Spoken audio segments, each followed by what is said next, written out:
Back. Back. You're back. Told you, man, I love Midland. It's a very special place for me. It's not I'm gonna still keep disagreeing with you. It's still not the destination, but that's cool. I appreciate it. Yeah, it's the people, man. The vibe's good. The weather's good. I like it here, man. It's not bad. Yeah.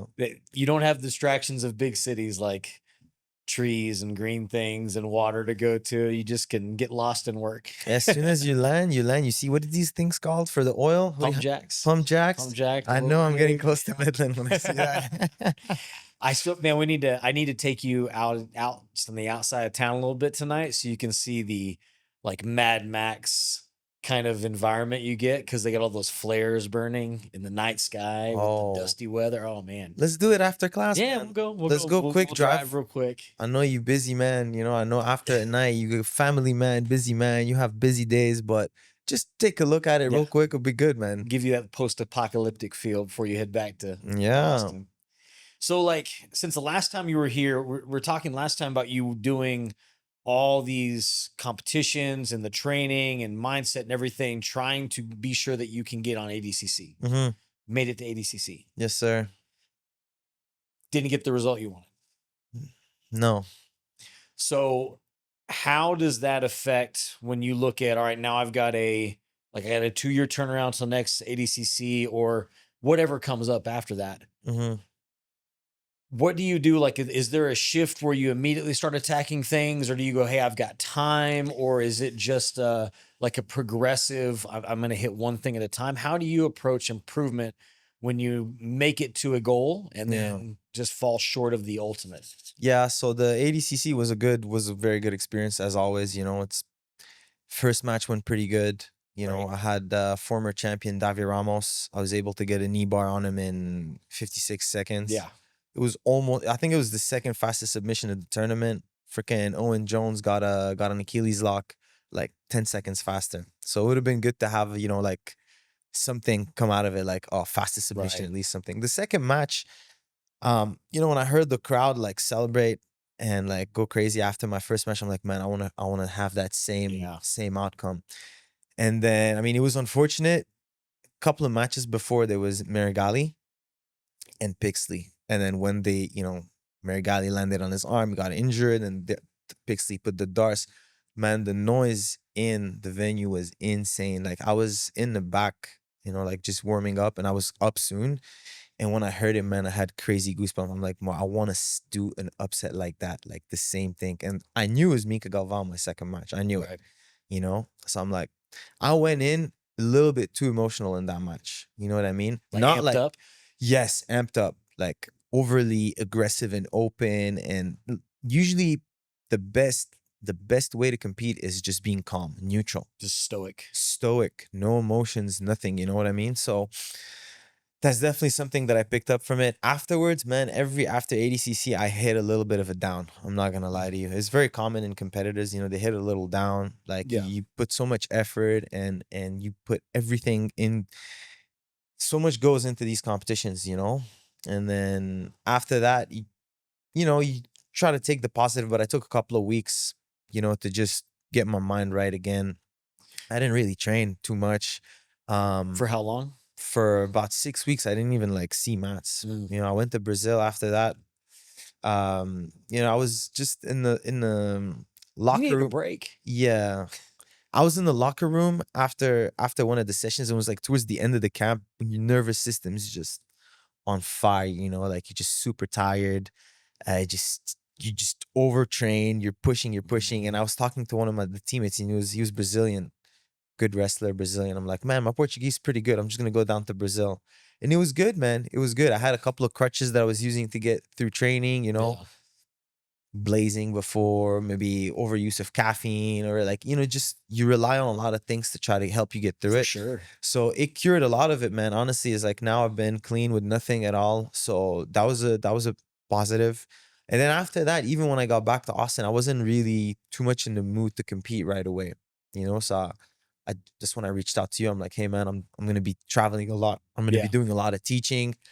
And you know, through coaching, I kind of started traveling a lot and seeing people get ready for comps. And some of the places where I traveled, there were competitions, and I was coaching my teammates. And you know, and I had committed to competition, so slowly, you know, the drive to want to compete again started coming. And just now recently I had my first match since ADCC. I had Cal Chambers, Yeah. and it was good, man. It was I managed to walk away with the win. Um, but it's good that kind of brought it back, man. I'm not gonna lie to you. What so if what it sounds like is you're saying like there had to be a period where you had to reconcile. Hmm. I love what I do. This is awesome. This is my thing, but I'm fucking disappointed. Yeah, man, You know, 100%. how if there's like a thing, maybe like steps of going from that place of disappointment to then going, hey, I'm disappointed because I cared about the outcome, because I love this so much, because it Yeah, means so much. Not I'm disappointed, I'm done. yeah. How do you kind of work through that? But you know, it at the end of the day, one of the best aspects about jiu-jitsu is you do something that's not for you, only for you. You know what I Mm, mean? Like yesterday, group of people happy about training, you know, yeah, a group yeah, of students that are happy. And then you're doing something that's not directly like for you, you know, and then that's kind of something that brought it back, you know, being able to teach, being able to, you know, be around people that are hungry and they're working towards that goal, blue belts, purple belts, all ranks, you know what I mean? Just seeing that hunger, that drive, that's something that kind of like brought it back for me. That's one thing. Teaching, yeah, being around the game. There's different aspects to jiu-jitsu. You can coach, you can commentate, you can compete, you can, you know, run events, you can be a promoter. it's There's scalable. yeah, it's scale. We can do different things. So just being in the game, continuing to be a student, studying, um, you know, that kind of brought back the fire to want to compete again, you know. But it's just normal, man. Sometimes you have to give something time sometimes, you know what I mean? For You sure. step back so you can come back a little bit more a little bit stronger. You know what I mean? Yeah, there's I mean, I noticed that a lot with people that are beginners, white belts, blue belts, whatever, that say, hey, I want to try competition, put the stress and pressure on themselves, So come up short a lot of times just because of the stress and pressure. Like, yeah. let's be honest, we've seen a lot of people that they have willed themselves to lose Hmm. almost from inaction or whatever, freezing. Yeah. And then coming off of that, it's really hard to get them to understand with limited experience and time that this is like a really pivotal moment Yeah. that you can go one way or the other, Yeah. and that it's not that result was necessarily a bad thing. That could be the best thing that happened to that person. Yeah. So another thing that, you know, I try to tell myself now more when these comps are coming up is, you know, I try to first, you know, just remind myself how grateful I am that I get to do this for a living. That's one thing. Like Sure. gratitude, like it's a word you got to throw out, like, and remind yourself when you wake up, before you go to sleep. You know, you start your day, you end your day with this word in your head, you know, because I mean, that's what I chose to do, right? Um, the other thing is, I'm not saying you don't want to put importance on results, but a different perspective to have would be continuous improvement, you know, just making yourself better.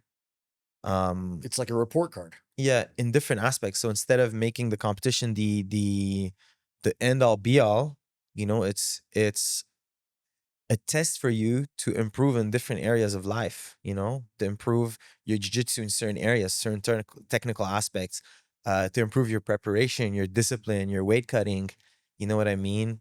All your little habits that come around it. You know, you find new ways to cope with stress, you know, different ways to cope with, you know, tough sessions that don't go your way, with, you know, life throws at you some things while you're getting ready for a For competition. sure. So it just makes you better at all these things. So I try to look at it that way as well, you know, try to remind myself like this competition at the end of the day is for me, you know. Competition is very egotistical. It's driven by the ego. Like you're doing it for you. Like you want to be the best. You want to Yeah. be number one.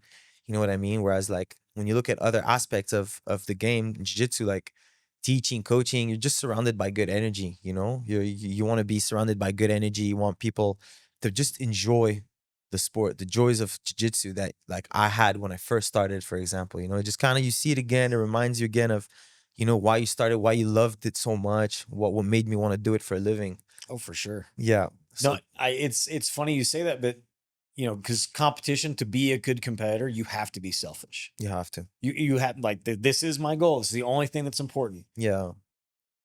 But to get good work out of your teammates and your entire group that you're with, you have to pour into them a little bit too, Mm-hmm. and make them bring them up, not use them as a stepping stone on your journey. So it's really weird because you have to balance that. Yeah. And that's a skill, I think. There's some Mhm. people that are horrible teammates because they're such good competitors, and there's people that are great competitors and also great teammates.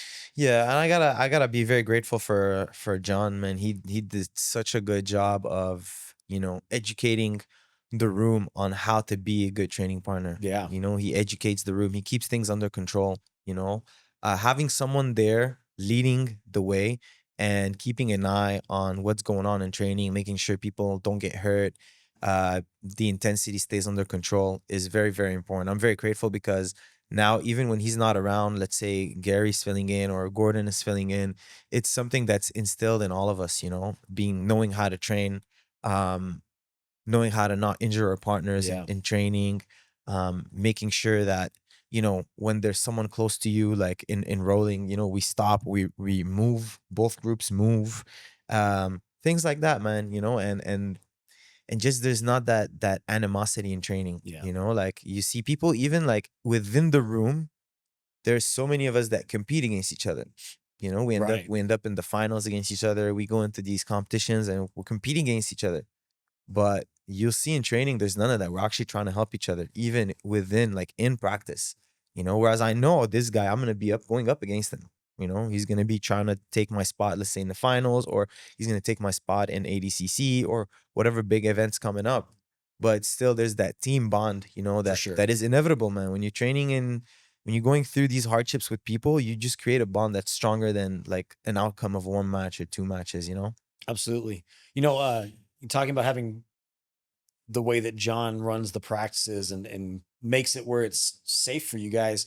I remember Gary was getting ready for a match at one, Mm-hmm.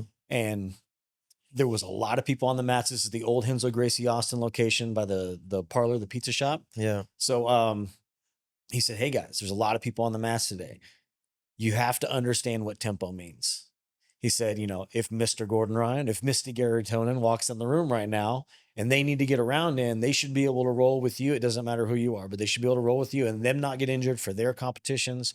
And the same as we have guys in here that are doctors or lawyers. They can't get injured to go to work tomorrow either. Mm-hmm. Like learning tempo and understanding, hey, if I'm beating this guy, I'm beating him really good. Guess what?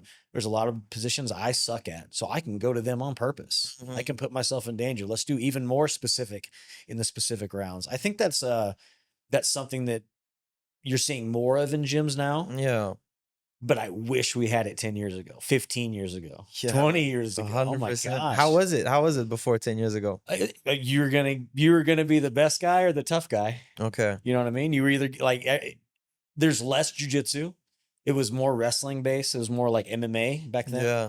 So guys would do they'd blast W, smash your face, key lock, blast double, smash your face, Kimura.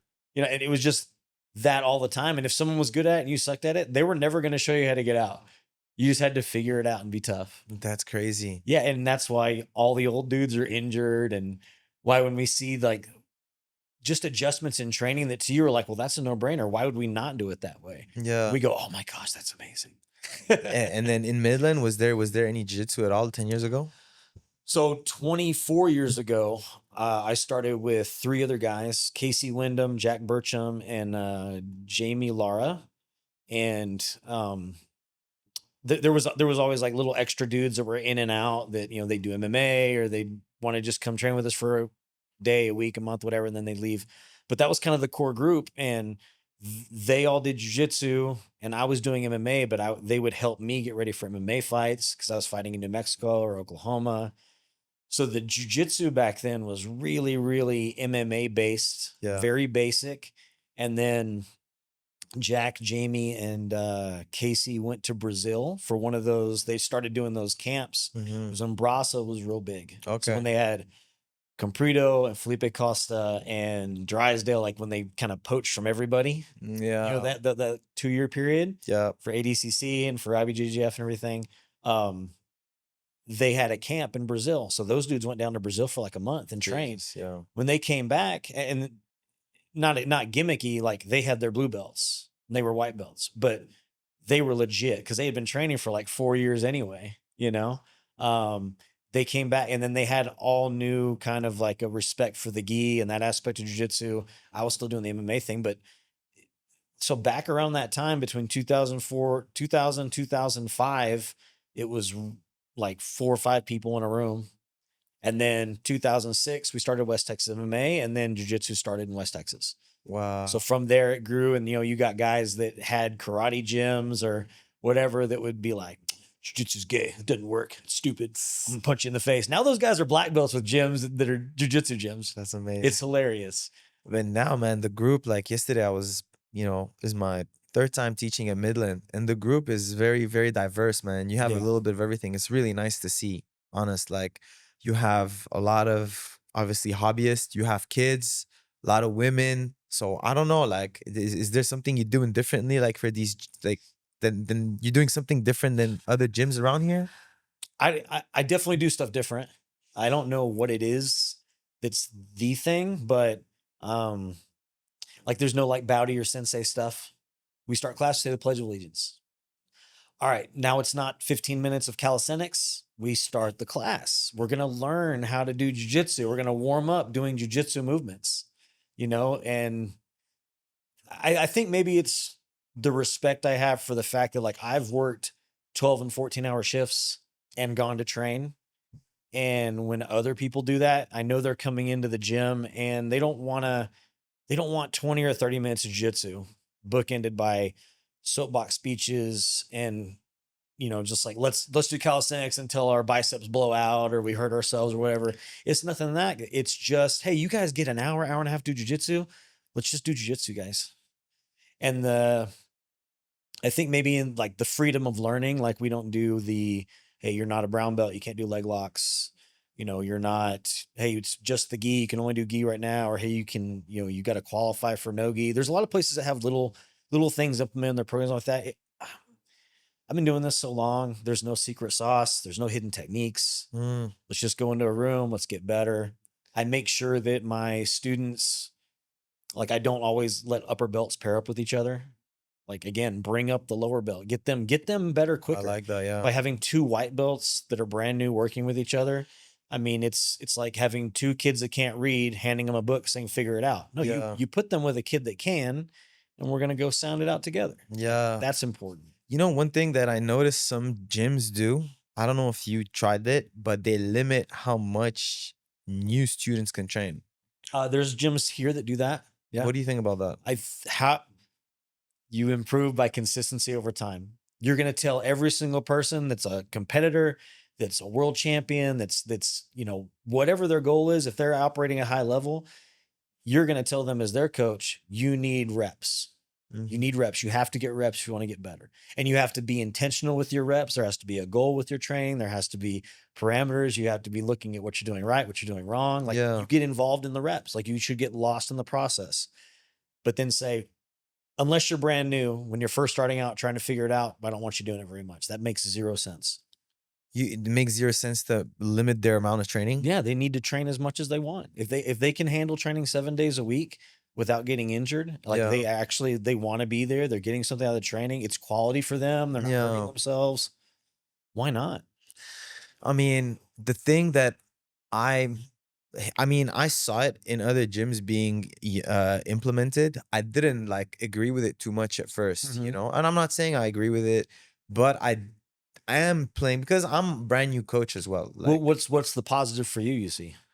The thing that I see is, so like, this is like kind of new on their body. Yeah. You know what I mean? I mean, so injuries, but also I feel like some guys are different than everybody's a little different, right? So I feel like some people will come in, burn out, and I don't see them ever again. Yeah. Do you know what I mean? But what I did start doing is I started splitting the room in half. Okay. So not in half, like 10 people here, 10 people there. No, I see like, okay, you've been training for like, let's say like 2 weeks. You're going to come on this side of the room where we're going to cover Different kind of techniques. moving, like just Mhm. hip escaping, connecting knee and elbow, like just basic framing. Whereas the other side of the room, okay, now we're countering K-guard attacks. We're No, that's countering, awesome. Yeah, but that kind of takes away the need to limit their training, I feel. for sure. I feel like if Because you're supplementing in the thing they need the most, which is I got to learn how to move. And I've reps. never moved this way before, Yeah. but you're still doing Yeah. jujitsu. So I'm still playing around with it, man. I'm not too sure. I feel like the best way to figure out is to experiment. 100%. You know what I mean? I think that the way that we have training, I think you can do it as many times in a week as you want. Because let's be honest, you're talking about people that come in and burn out. Those are the same people that come in and burn out at Planet Fitness, walking on a treadmill. Yeah. They're the same people that burn out doing CrossFit, that start doing pickleball, playing, horseshoes, whatever. Yeah. They'll do something because it's cool for a little while, and they'll stop it too. That's just who they are. Yeah. Coping mechanism. Yeah, it's like, hey, this is something cool. Oh, it involves work, and I can't just be automatically great at it and win every single game. I don't want to play it anymore. Yeah. Those are the same people that are going to give up their video game when they reach level 3 and they can't beat it. Like, I'm done. Yeah. Yeah. Because it is in a way like you see like jiu-jitsu, bringing people from different walks of life, Yeah. and then it kind of is filling an empty void in their lives. Let's say they used to compete at a high level in another sport, Yeah. and they need to compete. They need that competition in their lives. They'll go to jiu-jitsu. You know what I mean? Let's say, I don't know, school was rough. They were getting bullied. They didn't have too many friends. They Yeah. need a social circle. They'll go to jiu-jitsu. Well, it's like you're saying, it's scalable. I can use jujitsu for whatever I want to use it for. You talk about people like, hey, I'm burnt out from or injured or whatever from competition. I'm going to get more involved in coaching, helping my teammates, Yeah. going to competition, watching videos, studying, whatever. Same thing for people that need it in their lives. If they look at it as, well, I'm doing this because my friend wants to do it and he needs a partner. I'm going to go in with them. And then all of a sudden that person falls in love with jujitsu. Yeah. Then their friend quits. You've got most people, they'll quit too, or they'll go, wait, it's good for me, not just because my friend was there, but I have a good time and I've made other friends. So now that's there. Mm. And then it's, oh man, my other friend moved. He transferred at work, but I've lost weight. I feel better. I feel more confident walking around. That's why I train. Now I train because I want to compete. Now I train because I want to help my cousin that I just got started training. So I think you can use it in a lot of different ways, just the same as someone who's actively using different ways to recover or whatever. Yeah, 100%. It's like I feel like there's no absolutes, like there's no like, oh, this has to be done a certain way. Right. In a technique, like when you look at techniques, there are always like different ways to hit certain things. But also I feel for beginners, it's I'm not saying it's a struggle, but it's an important puzzle. It's like a very interesting puzzle to solve. You know what I mean? It's really, this coaching and being involved in combat sports for so long, it is the ultimate puzzle trying to figure out what drives somebody to say, hey, I really like this. I really want to do this. I have goals in this.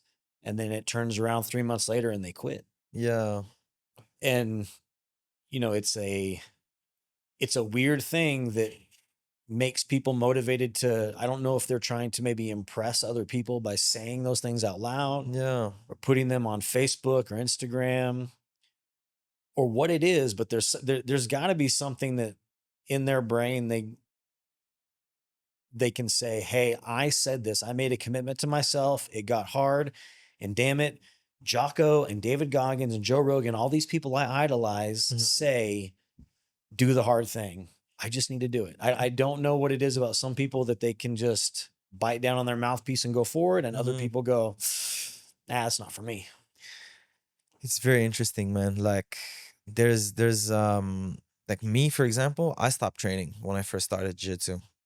When I first started, like first, I think 4 months, it was going good. Like exactly like you described. I was at TriStar Gym, crazy level. It was like in the GSP era when he was like coming back from ACL surgery.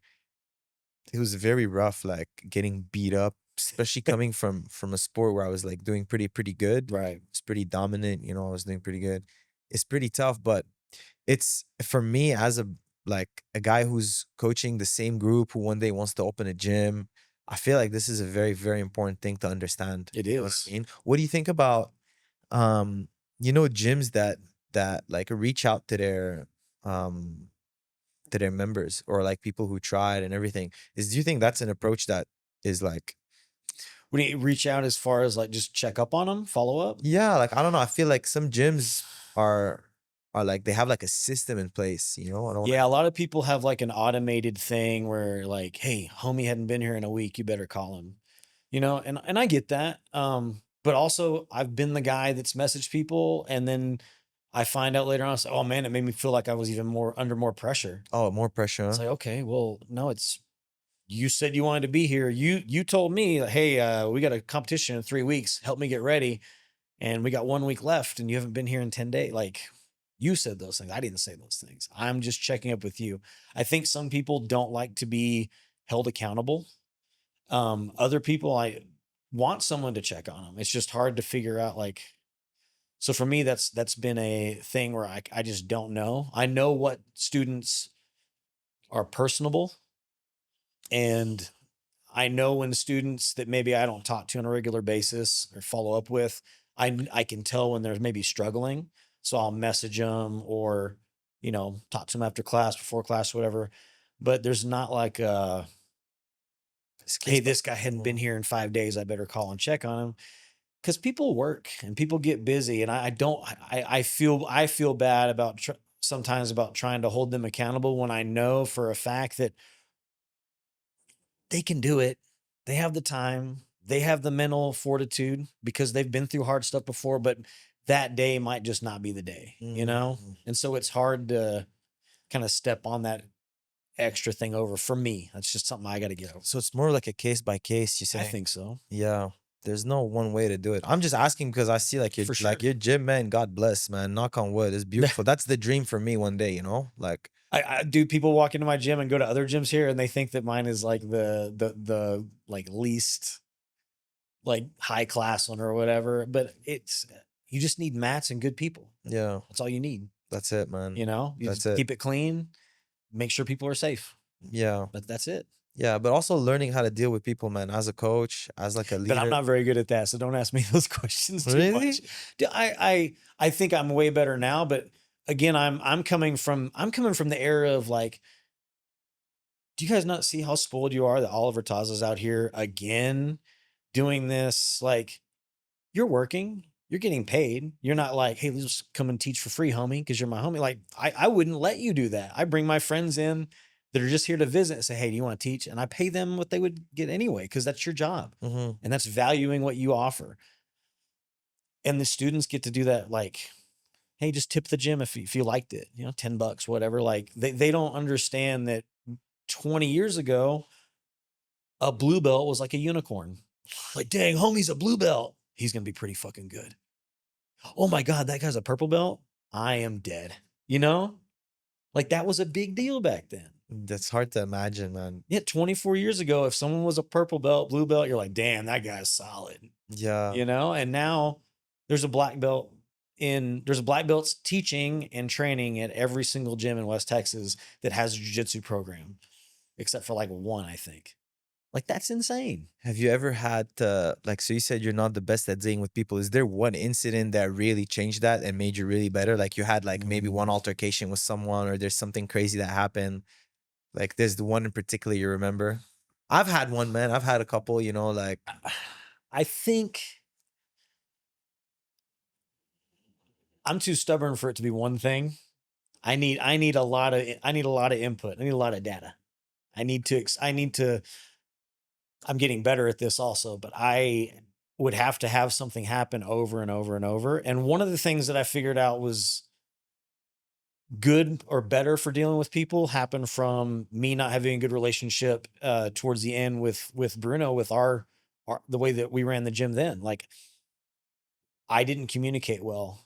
So if you're upset and you feel like I'm not being valued, I'm not, like, I do all this stuff for almost a decade and I'm nothing, like, is it better for me to say that or to hold it in for 6 months, 1 year? Like, you know what I mean? So learning to, you actually do have to speak up for yourself is Mhm. huge, Yeah. but also you have to learn how to pull that in a little bit and not just say everything you're thinking. Learn how to maybe not filter yourself, but maybe edit to use the correct words that people can receive the message that you're trying to get, and it doesn't come across as bitter and angry. Mm. And I come across as bitter and angry a lot with stuff because I don't as much now. Now I don't let it build up. I just say, hey man, you're fucking up when it comes to me, or I don't appreciate this or whatever. That's way better than to sit on it and sit on it and sit on it. And then it changes everything about you. Yeah, when it's the time. So like obviously you don't want to have people walk all over you. Hmm. And then when it's time to like bring it up and talk to people. I, I, Or th- I mean, you can do like a 3 strikes thing. I think it goes by what are they doing? mm, Unfortunately, there's some things with jujitsu students, martial arts students in general, especially fighters and competitors, that's almost accepted in the industry. Like MMA fighters, they're going to be there when they have a fight. They're going to be there training hard, ask questions, get involved. Hey, coach, so what about this? Hey, my partner's doing this. How do I? And then as soon as that fight's done, they disappear. yeah. And then they got their buddies that help them get ready for a fight. They're not getting the same help. And when they show up just to beat them up or whatever, like that. You've seen it. It Yeah, happens, MMA is weird, huh? Yeah, People like MMA's. do these camps, but it's also like you have to understand like it's so much rougher, man. Oh no, it MMA is is. It such a is. more brutal sport. Um, but I feel like it comes down to being a student of the game. Like now you're injured, now you're banged up. Maybe change the environment a Yeah. bit. I guess maybe. Hey, you know what? But don't get hit for the next 6 weeks. Just help Mhm. this kid out with his wrestling. Yeah. Help him out with his footwork. That way you're practicing your footwork and your wrestling to like. There's ways to make it where you can bring people up, and I think with a lot of the behaviors that happen with jujitsu classes or the way people do stuff, as a coach, I'm sure it's probably, hey guys, pick up your stuff. You're leaving your stuff everywhere. I'm not your mom. Mm. Why you came in with a water bottle, a Yeti cup, and a hoodie and a pair of socks. Uh, Why are you leaving without them? yeah. You know, there's things like that. There's definitely the not paying. I'll get you Friday. I'll get you Monday. Get you Friday. Get you Monday. Get you on the first. Well, now we're 3 months later, bro. Like those things you can't let slide because people will use it forever. They'll just keep doing it because you're the guy that's been nice and made all the exceptions for everybody. So why wouldn't you make an exception for them?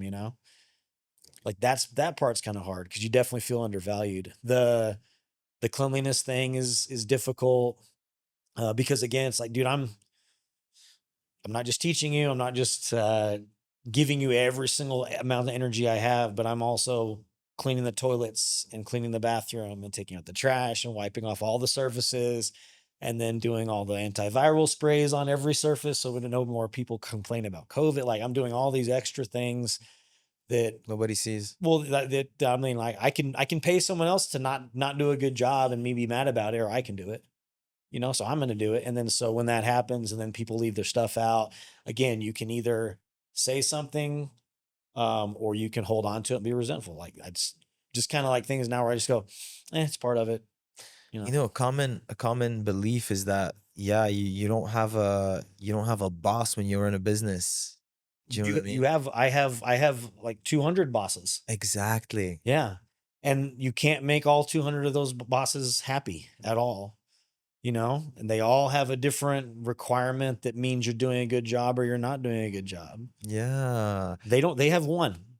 They got one supervisor at their job, maybe two. They got coworkers that, hey, we're all in this together. I got nothing, you know? You just have the family, support of the Yeah. family. That's it. Hopefully you do right by enough students over a good period of time.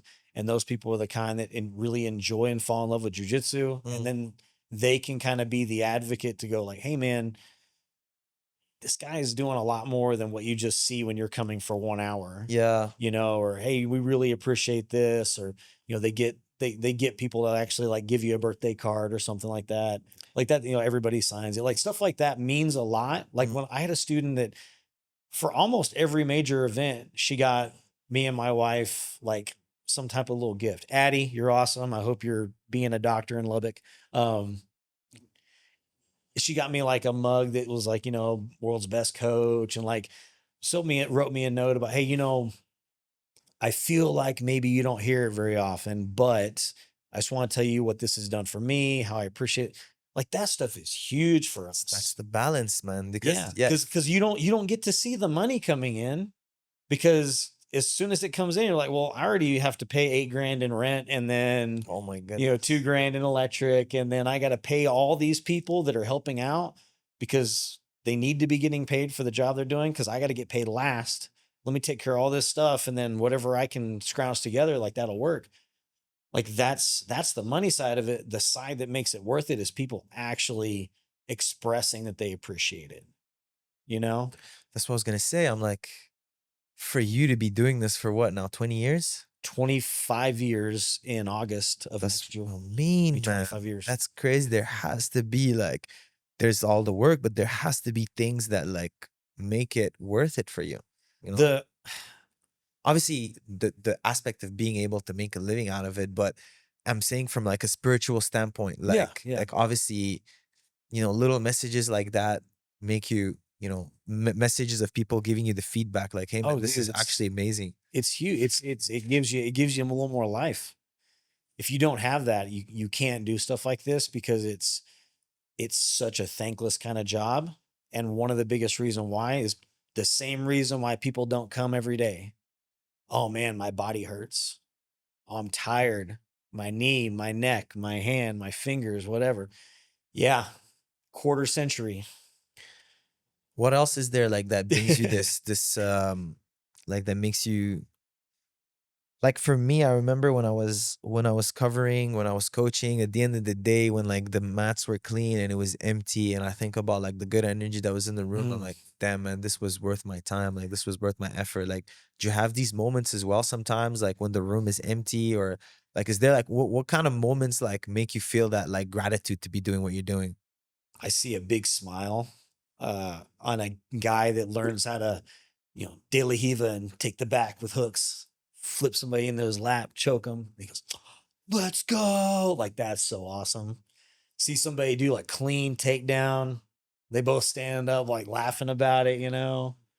Like seeing people enjoy it is makes makes it all kind of worth the dealing with those people that are just like, oh, I suck at this. I suck at this. Like getting those people to be excited almost doesn't mean as much, because those people are going to go right back down. They go up and they go down. They go up and they go down. But seeing those people that are just there every single day grinding it out, they're just like normal people, and you see them just go alive inside when they do something cool. That's awesome. Start to improve as well. Yeah. Yeah. You know, the hearing somebody say, hey, I was in a parking lot, like for like a female, like I was in a parking lot, I was doing this, or there was these people arguing, and I was able to pay attention and see what he was wearing and be calm, or go and like make my presence known so it maybe split the fight up or whatever. I felt good taking my wife out. We turned down this corner and we were all of a sudden in this dive bar, and when we were out of town, and I saw people with, tattoos and stuff that normally I would be scared of, but I'm training with someone that looks like you every day. I'm like, thanks, jerk. But but just like little things like that, when people tell you little stories about how jujitsu has affected them in a positive way, that makes it worth it. Hearing students, when you teach a class and you're showing something and you show something, they go, oh, when you hear that Mm. while you're teaching, they go, oh, you're like, hell yeah. 100%, man. The click that you see people having, that's one of the things that bring me the most amount of joy. But it's nice to hear that even like not just as a competitor, but as a business owner slash, like sensei for you, it comes down to the same things, like making others feel good, making it not feel good just for the sake of feeling like artificial, like making them feel good, but something like real is making them feel happy. You know And what it's I mean? something they can have it forever. Yeah. I'm not giving somebody like a skill with a skill with a racket. Yeah. You know, you can only show how you can only feel confident when you're on the tennis court with this racket. Yeah. I'm giving you something that you can walk into any room in the world and be like, I'm going to be okay. Like that is something that you cannot buy. You can buy. I feel the same when like let's say last match against Cal, my plan was to put a very high pace on him because I knew he was heavier than me and I knew I could tire him out. And people come up to me like, man, this was the best match of the night. This was inspiring. This was good. See, things like this make me want to continue to compete, you know, because it's doing good for other people, I feel like ultimately, I remember John said it in an interview, you want to do something bigger than yourself. Absolutely. You know, I feel like maybe if beginners can have that feeling as well, they'd stick around more. You know, they they will. It's hard because they will get that when that beginner becomes somebody that adopts another white belt that comes in, because then they get excited for that person that gets better. But then they also feel the frustration when that person just quits. Yeah. So there's opportunities for those people, whether they compete, don't compete, whatever, they're hobbyists. There's opportunities for them to get that joy uh, if they put themselves out there. So again, it's another reason why jujitsu is so difficult. It's so difficult to retain people, but it's so worthwhile is because there's so many of these things that you learn that apply to every part of your life. Yeah. Because even like using, like I said, I told you I split the class in half. Even using someone in the part of the room that's brand new, like use him as an uke or something. I'm not sure if I'm putting him on the spotlight, if I'm like putting too much pressure on him or making him feel good because he's like kind of the leader of the pack. Yeah. You know what I mean? It's such a hard, I wouldn't say it's too hard because you get to know the people you get to see, but I don't know, man. I just wish it was a little bit easier to retain people in I jiu-jitsu, I feel. I think another thing that makes it difficult to retain is outside of all those other struggles is just the concept of it's not easy mentally. We talk all the time about how physically it's not easy because you know everybody that's a decent athlete can do some push-ups or squats or whatever. You could take it. I could take you in the weight room right now with no experience. You'll look at those machines. All right, okay, I figured it out, and you do it. It's not jujitsu. It's so involved mentally. But the problem with that is the way most people are, and we see this in schools, is you got the 10-80-10 rule. Have you ever heard of this? 10, 80, 10? 10-80-10. No. 10% of people that you teach, they're going to get it whether you're John Danaher, Taza, Brad Barnes, or just some dude that's been training for like 6 months on YouTube. Yeah. Like, it doesn't matter who their coach is, they're going to get it. And you've seen those people 100%. that they came from somebody that didn't know anything about jiu-jitsu, like comparative, and they've succeeded. And they've gone somewhere else and they've still done just as good. So it's not the coach. They're just that good at that sport. They took it up, great at it. Yeah. 80% of people are, you're teaching them. Like they're the one, they're students. They're going to have all types of different things that hinder them from learning, that are good for them for learning. So 80% of the people in the class, you have to figure out how they learn best. Yeah. You know, do you need to, hey, you need to film so you can watch this over and over because you can't process this in 1 hour, hour and a half. You need more hands-on from someone that knows what they're doing. You need to watch more reps. You need to hear me explain it more. So you're working for those 80%. The other 10% will never get it. It doesn't matter if you're John Danaher or Gordon Ryan, Gary Tonin, like Galval. It doesn't matter who their coach is. They're not going to get better at it at the same rate as the 80%. Yeah. Like they're just gonna, those are gonna be the students that if they stick it out, they're just gonna be super tough. Yeah. You know, and that applies to every sport. You know, you got the guys that just won't quit. They're just gonna keep showing up. They're not gonna be great, but that's their thing. You know, how many fat dads play basketball? They can't shoot, they can't dunk, they can't lay up. Yeah. But they're there going up and down the court every single day, putting in the work. Like that's cool too. That is, man. That is. What about competition scenes here? Like, is there anything going on in the Midland, Odessa area? AGF. AGF. AGF comes through Midland, Odessa, Lubbock, and then you can go like once you go outside of Lubbock, then you're talking like Amarillo, Dallas. Then you can start, if you're driving 5 hours, you can go Dallas, Austin, wherever. So really the closest thing we have is AGF. There's a promotion called Battlegrounds that's been through here a couple times. I think they're out of San Antonio, but most of the time it's AGF stuff that's been happening around here. There used to be a lot of MMA fights. Those don't happen here very much anymore. Midland's weird for putting on events. I'm glad that people are showing up for the jiu-jitsu tournaments. We need those to come through here a lot. They come through like twice in Midland and Odessa. What about like super fight events in a gym? So there was a gym doing that. I don't think they're doing that anymore. I think had some issues with their guy running the program. So I don't know if that's happening right now. I think it'd be great. Here's the thing is, this as well as I do, there's always politics. Oh my God, yeah. So you can put on a tournament inside your gym. You can put on super fights inside of a gym. Absolutely. But then it's, well, this gym wasn't there. So since we weren't there, it wasn't legit. Or you guys can't go over there and do that because it's that gym. Or, hey, y'all can come over here and do it with our place and we'll set the match. There's always going to be that kind of stuff. What we've been fortunate enough to do is we've been able to have some gyms from like Sweetwater and Colorado City, about an hour and 20 minutes from here. They've brought their kids and teenagers over to go with our kids and teenagers. So we just been doing little like mock turns with that. We've offered, there's a gym right down the road, said, hey, if you guys want to come out and do something like that, the Battle of Billingsley, like up and down the street, we could do something like but as a way to get better. Yeah. Like, don't have to publicize it. Don't have to put it, like, even just little like in-house tournament training, I think would be great. But I think it's just going to take really having an actual super fight promotion come out here, get at one of these event centers and put something on where everybody feels like there's a neutral party putting things on, as opposed to, well, these guys are doing it, so I don't want to do it. Well, this guy's doing it, I don't want to do it. I think there's validity to those thoughts too.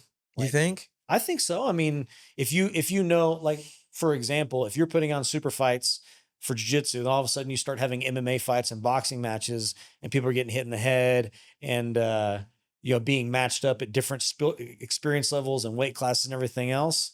And they haven't had any of their blood, eye exam, physicals. If they're over 35, if they had their CT scan, had they had their MRI, EEG, KG? Like, no? Okay. And then what if they die? Like, that's a really valid reason not to want to compete in one of those, I think. You talking about like striking, more like MMA? Well, there's been a super fight event that's happened out here that like they had jiu-jitsu and all of a sudden they started having MMA. Oh no, you got to stick to right, 100%. But then, like, hey, I'm not. Why fuel them and add more money to their pockets to keep putting on an event that is not safe? So it comes down to not being aligned with their thought process and then their strategy and everything. Because dude, I feel like jiu-jitsu is such a tribal sport, man. It is. It's insanely tribal, man. We have an open door policy at our gym. Yeah. Like, anytime we have open mats too, we put it up on the rules for open mat. Like, rule number 1, it's not a competition. Come out and have fun. If you want to roll hard, find the people that want to roll hard. That's cool. No drama. We're not going to talk about any other gyms we're in here. You can't say anything bad about another gym. If you want to talk about another gym, it better be like, that instructor's awesome, that guy's a great competitor, whatever.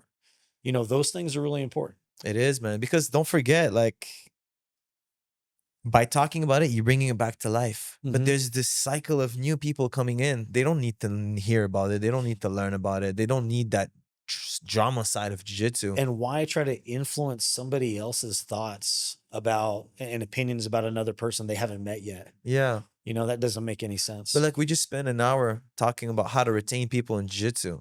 And now you want to put politics in there. You want to bring in shit but that retains people because people are tribal.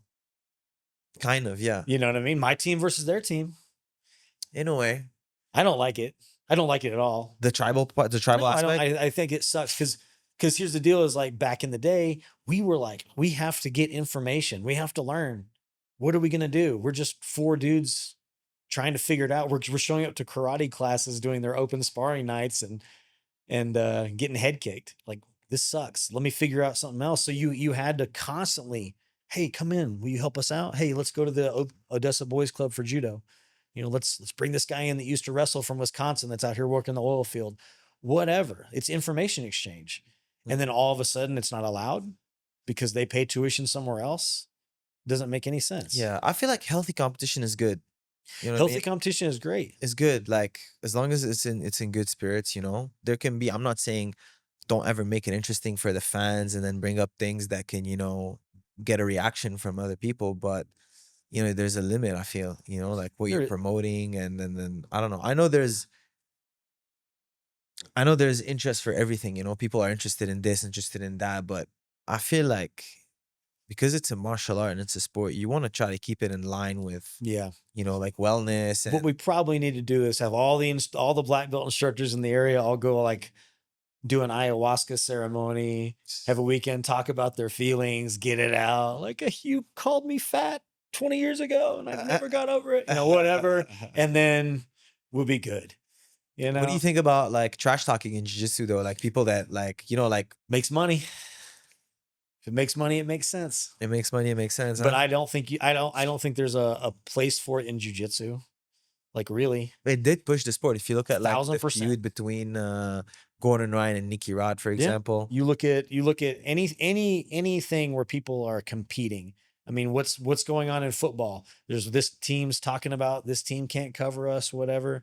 Like, I think if you're brand new competing for the first time, if you're not in the sport for 2 years, just compete and win. Shut up. Yeah, Let it speak for itself. I hear you. Like that doesn't make any sense to me. Like, amateur fighters with like a 2-2 record talking crap about another guy. Shut up, man. Yeah. Go win a couple in a row before you do this again. Do you think it'd be weird if I come out and I start talking shit and I start? It wouldn't be authentic. It wouldn't be what? It wouldn't be authentic. It wouldn't be authentic, huh? It wouldn't be you, It wouldn't be me. Yeah. So I'm doomed to like not going viral, I guess. I guess. You are Damn. boring. You're vanilla as fuck. Well, maybe slowly but surely I can start transitioning. But I see it work for other people, but I feel like there are different ways to do it, I think people can definitely figure out when you're bullshitting or not. Yeah. So if you talk trash, it would probably have to sound very cerebral, and I have a lot of irony in it, or like satire or something. Maybe. Maybe. Like, maybe that's your way around it. Like, I gotta make it super smart. Yeah. I don't know, man. I'm just in the, like George, for example, Yeah. GSP. I resonate a lot with his way of doing things, longevity, Yeah. healthy, looking after your body, all these things. Like he still looks super young at his age. He's still super healthy. He's still very athletic. That's kind of like what I enjoy, what I resonate with. So I don't know, man. If it means like it'll take me longer to, I don't know, get eyeballs on me and people paying attention and then appreciating the message, then I guess so be it, man. If less people hear it, I guess less people hear it. But man, I don't know. I wouldn't see a reason for you all of a sudden to have to start trash talking, like you're a skilled dude. You're smart. Yeah. You have a good look, all the things are right. You know what I mean? You're not, here's the deal. That you would have to do something to stand out if you were, let's say, a tattooed guy with a bald head and a beard. There's none of them in jiu-jitsu, right? No. There's none. Yeah. None. Zero. There's no dudes covered in tattoos with beards and shaved heads. That's sarcasm to the listeners that didn't pick up on it. That is 100% pure sarcasm right now. Yeah. So I got to do something to stand out. You know what I mean? If I was competing at that level, like, what would there's you do? things. What would I do? Man, if I was you, I'd really play into like the multicultural, like all the languages and stuff like that. You're not the first one to tell me that. Smooth talking people in different languages, like whoever's interviewing you, like talking a different language, fuck with them or something. Just say, you're not the weird you know shit. Pedigo from Heath Pedigo. Yeah. He told me the exact same thing. He ain't no dummy. He's not dumb, man. I remember talking to him after. So I had match versus Thailand this year. Mhm. Probably one of my worst matches. If you guys go watch it, this is a pure example of freezing and then being just like taking too long to switch on. When you like put too much respect on someone. Not saying that Thailand's not a guy you want to respect, but not to the point where you shut your own game Right, down and right. you don't do anything. And it was, man, it was like a big card. It was a good opportunity for me to. But anyways, we were in the hotel room. Giancarlo and I in the hotel lobby were standing there, I think, for an hour and a half, listening to him break down the things like promotions can do better to like get eyeballs or like build athletes Yeah. or crazy matchup. And dude, it made everything he said made so much sense. I don't know why I didn't take his advice yet. But he said the same thing, like the multicultural, like the I mean, think about it. If you were going to be a WWE character, what do you have that someone else doesn't have? You have your upbringing, you have who you are, yeah, and you have what you know. yeah, You know, if you don't have a look, if you're not the guy that's like, that's a very authentic asshole over there. That dude's definitely an asshole. Like if you don't have that, and because that's easy to have people root for you or boo you. that's true. Yeah, It's you got to just find who you are and put it on 10 or 11. yeah. You know, Isn't it crazy? Like, I'm just thinking about, authenticity. I'm thinking about the UFC 309 that just went by, and Donald Trump was in Yeah. the arena. And dude, like it just like I was listening, I got the pay-per-view. I was listening, dude, this how the venue erupted when he walked in New York of all in New places. York. I got goosebumps, man. But like even like all the fighters, they just like relate to him. They all love him. They all go up to him and shake his hand and everything. I think that's him, man. Just because he was like Yeah. so authentic and he's just being himself. I think that's something that's sorely needed today. I mean, you look at Instagram and stuff.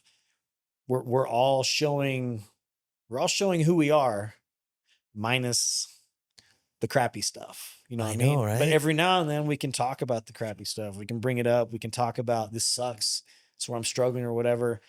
And I think that stuff, if you look, resonates with more people than you realize. You know, just being as real as you can all the time. And I think what's cool about being real is you're not going to be the most popular guy. If everybody likes you, you are not standing for anything. That's You're it. not, Yeah. you're not drawing a line in the sand. You're not saying this is who I am. You know, I don't appreciate that. You can go up to this point, but not that. Like if everybody likes you, if no one has a problem with you, you're definitely not being you. That's a very interesting point, man. You gotta offend some people.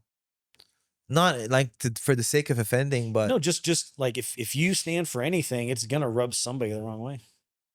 I guess I'll have to put some thought into it, man. So the next time we come back, you have this podcast, we're gonna talk about your WWE character, the Moroccan Mangler. The knees, the sensation, the Habibi. Yeah. Do For sure. something.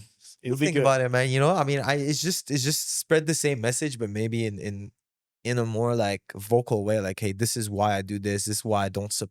This is what I don't support. What I don't agree with. You know what I mean? We'll see. We'll figure it out, If man. you don't say it, no one's gonna know. Exactly. But this is good homework for me then. Oh yeah. I guess this is good homework for me to take away with, man. So more jiu-jitsu tonight. People are gonna see this. This has already come out. We got more jiu-jitsu tonight. I again cannot express how excited I get to have someone come in with the attitude and the energy you bring. So Thank you, man. Thank you for appreciate it, having homie. me, man. Like I said, Midland is when you land, it looks a little bit flat, but when you come in here, it's very vibrant. And the people here are just next level, man. You get I feel like in Austin is Texas, right? Austin Yeah. feels like Texas, but when I come in here, I feel like I'm in actual like no offense, because No, I've been to other full cities. offense to everyone from Austin. This is Texas. Yeah, more cowboy boots, more cowboy hats, longer beards. Okay, the trucks, they have like 2 wheels in the back, 2 tires. I call that A dually. dually. More dualies. I like it here, man. I actually got my first pair of boots not too long ago. We're gonna bring you back. We're gonna take you country dancing with people. Country dancing, With really? real Texans from Midland, Texas. For real? Yeah. Let's go, man. Where do you get your boots from? You have boots? Of course you do. I've got boots. Yeah? Woods boots. Wool? Woods. Woods? Woods. Not Cavender's? Like you don't go there? Nah, I went to Woods boots, and they should probably give me a sponsorship for saying that. Serious. Clip that up. Taz has been awesome, homie. My man, thank you so much. We'll keep talking about the boots when we cut because For sure. I need to pick your brain. Podcast for you. Where can people find you? So obviously support this podcast here. Please Obviously. make sure you support this one right here. But I have my own podcast that I'm working on. Okay, it doesn't look as beautiful and amazing as this. The sound's a little bit, we're working on it. Overtime. It's called Overtime with Oliver Taza. I might change it to double OT because, you know, Oliver Taza, OT, and then I like overtime. it. May switch to double OT. Shout out to Landon Elmore. That was his idea. Support there on YouTube, Spotify, of course. Taza Garami on Instagram. Oliver Taza on Facebook. Stay on the lookout. Instructionals will be dropping soon. Oh yeah. And that's it. We'll keep the good vibes going. We'll keep the longevity and the healthy, all the business stuff going. And then yeah, we'll hope to be back on this podcast soon, man. Oh yeah. Sweet.